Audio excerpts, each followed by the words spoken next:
Yambem Priyanka Devibu Doctor ni khangna Police-na tamthina pujaidana tawwa maduda chenariba police officer sing amadi maduda yauriba police sing adu atuba matamda inquiry ama tawbire haraga yamna thuna action lahot piu ekoi Uripok Impal Municipal Corporation ki ward number 6 da laiwa club sing apunba pulabna club tarama toin pullaga sanjaba ekoi committee ni adu ngasi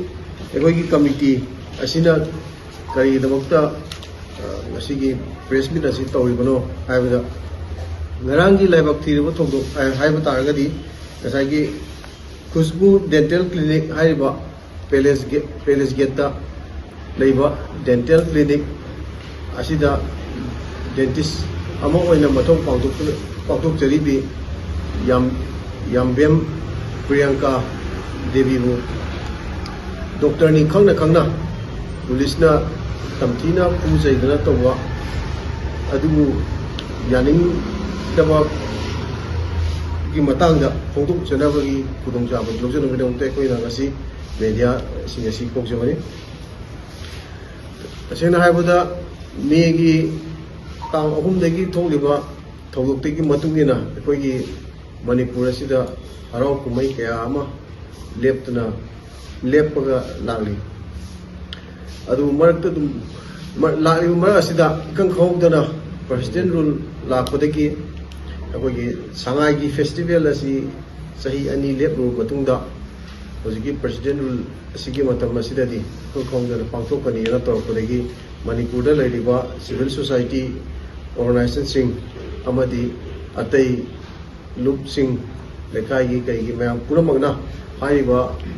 festival asi pangthok piganu ekoi shanti hanjinba pami ekoi IDP singna ekoi uji ekoi na leiriba relief camp sida ta masa gi mayum da hanjan view hanjala matung da ekoi sangai festival asi pangthok bi haiduna sum demand kya tawduna lakwa sida kangkhong da mayam na haibadugi miyam gi mayokta asidi lenga asina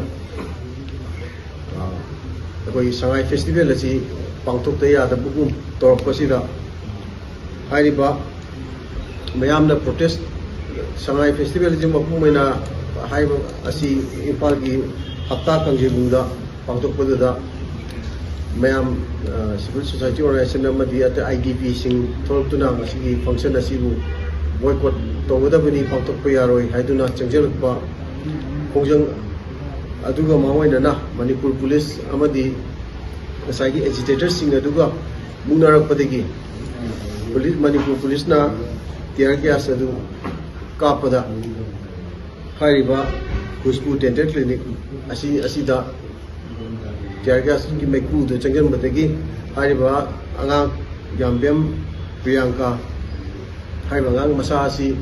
masa muksu asma gi kitang case leiba angang ni or magna maiku duna leiba ngamdana masagi clinic dagi tholakpada ikang khawdana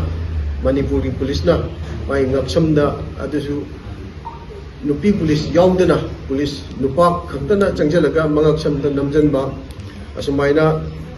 tawwa asi ekoigi Uripok ta koksebi ningon asigdamakta ekoina maki damakta leptuna asidi mangonda chathagiba maduda chenariba police officer sing amadi maduda yauriba police sing adu atuba matamda inquiry ama tawbire haraga yamna thuna action lahot piu aina media gi thongda governor bu yognana ba hajari